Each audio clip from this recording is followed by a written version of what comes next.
এটা আফ্রিকা থেকে আনছে। আফ্রিকা থেকে? আফ্রিকা থেকে খাইয়া দানা আনছে। আচ্ছা আচ্ছা। এই দানা এনে আমরা লাগাইছি।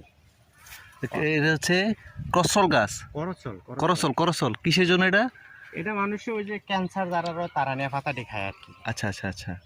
আর দুনিয়ার মানুষ নিতে আছে, খাইতে আছে, উপকার বলে খাইতে আছে ভালোই। মাশাআল্লাহ। আমরা তো আর এগুলি টিয়া বসে নেই, এমনি মাগনা দিই। গাছ আসলে মানুষ হয়েছে গাছ গাছটা নিতে নিতে গাছ মাইরালিস প্রতিদিন হয়েছে ডালাডি ঔষধি গাছ করসল গাছ। এটা আসলে ক্যান্সার প্রতিরোধের জন্য আসলে এই গাছের পাতাগুলো হয়তো রস করে খেয়ে থাকে ওনারা। এটা আছে চমৎকার। এটা সংগ্রহ করেছেন হচ্ছে সালাউদ্দিন ভাই, আফ্রিকা থেকে না? এটা আফ্রিকা থেকে আমার বড় ভাই আনছে। ও আফ্রিকা থেকে, ওখান থেকে বীজটা নিয়ে আসে না, খাইয়া বীজটা নিয়ে আসছে, বীজটা এনে এখানে লাগাইছে। চমৎকার কলব দিচ্ছে।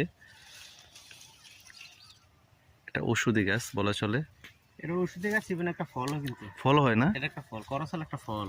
আচ্ছা আচ্ছা। আমরা টকাতা কই না, টকাতা। হ্যাঁ হ্যাঁ। ও টকাতার মতো নাকি? হ্যাঁ হ্যাঁ, এত বড় বড় আতা, আতা ফুলের মতো এটা হয়। এটা টকাতা কয় একটা নাকি। আচ্ছা আচ্ছা।